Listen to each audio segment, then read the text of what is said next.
Assalamualaikum warahmatullahi wabarakatuh. Selamat pagi anak-anak.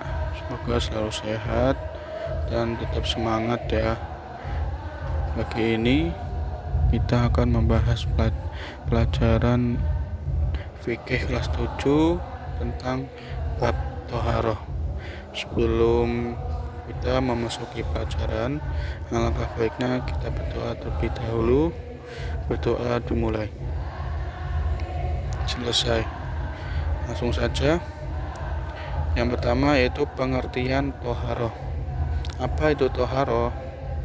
Toharoh menurut bahasa artinya bersuci. Jadi toharoh itu bersuci. Yang kedua menurut istilah artinya membersihkan diri dari pakaian dan tempat dari najis dan hadas. Bagaimana firman Allah Subhanahu wa taala dalam surat Al-Baqarah ayat 222. Bismillahirrahmanirrahim. Innallaha yuhibbut tawwabin wa yuhibbul mutatahhirin. Sesungguhnya Allah menyukai orang-orang yang bertaubat dan menyukai orang-orang yang mensucikan diri. Jadi Allah itu menyukai orang-orang yang bertaubat dan mensucikan diri. Yang selanjutnya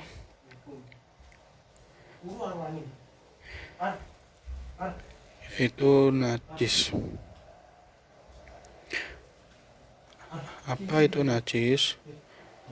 Najis yaitu kotoran yang melekat pada badan dan benda yang wajib disucikan. Macam-macam najis. Yang pertama, mukhafafah, najis ringan atau najis ringan. Yang kedua yaitu mutawasithah atau najis sedang. Yang ketiga yaitu mughalathah, yaitu najis berat. Yang pertama, najis mukhafafah. Yaitu apa itu najis mukhafafah? Yaitu najis ringan. Yaitu air kencing kanak-kanak lelaki yang belum berusia 2 tahun dan tidak makan apa-apa selain susu ibunya. Jadi kencing bayi laki-laki yang baru berusia 2 tahun tidak makan apa-apa selain susu ibunya. Itu termasuk najis apa anak? Mukhafafah. Bagaimana cara mensucikannya? Yaitu cukup dengan memercikan air pada tempat yang terkena najis. Jadi sederhana hanya memercikan air pada tempat yang terkena najis tersebut. Misalkan lagi bopong apa-apa itu. Nah, bopong anan adik misalkan, terus dikencingin. Nah, itu hanya membersihkan air pada tempat yang terkena najis tersebut. Terus yang selanjutnya contoh najis mutawasithah. Yang pertama yaitu darah, yang kedua nanah, yang ketiga tai, yang keempat muntah, yang kelima arak, yang keenam bangkai. Jadi ada 6 contoh najis mutawasithah. Darah misalkan, terus nanah, tai, terus muntah, terus arak, yang terakhir bangkai. Jadi ada 6. Jadi perhatikan, kadang sering terlupakan contoh najis ini.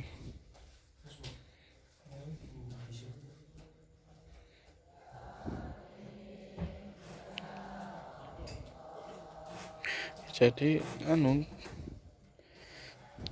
contoh-contohnya ada 6 ini. Terus bagaimana cara mensucikannya? Yaitu harus dicuci sampai bersih hingga hilang warna, rasa, dan baunya. Jadi harus sampai hilang warna, rasa, dan baunya dari contoh najis mutawasitoh tersebut. Seperti darah kan darah merah misalkan, itu harus sampai hilang tiga-tiganya, warna, rasa, dan baunya. Terus nanah, terus misalkan tai, dan terus misalkan muntah itu harus sampai tiga-tiganya hilang. Terus dan selanjutnya itu contoh najis mughalladhah. Yang pertama ada dua. Yang pertama babi, dan yang kedua yaitu anjing. Jadi ini contoh najis mughalladhah atau najis berat. Jadi ada dua. Yang pertama hewan ini, yang pertama babi, dan yang kedua anjing. Terus bagaimana mensucikannya? Yaitu harus dicuci dengan air sebanyak 7 kali, dan salah satunya dengan debu atau tanah yang suci. Nah, perhatikan, jadi misalkan kita terkena jilatan anjing, atau misalkan kita memegang terkena kulit dari tersebut, jadi kita harus mensucikannya dengan air 6 kali, yang satunya debu. Jadi misalkan debu terlebih dahulu baru air, jadi biar bersih. Sekian dari saya, kurang lebihnya mohon maaf. Sebelum kita tutup, untuk mengingatkan materi berikutnya tentang hadas, jadi harus disiapkan. Sekian dan terima kasih. Assalamualaikum warahmatullahi wabarakatuh.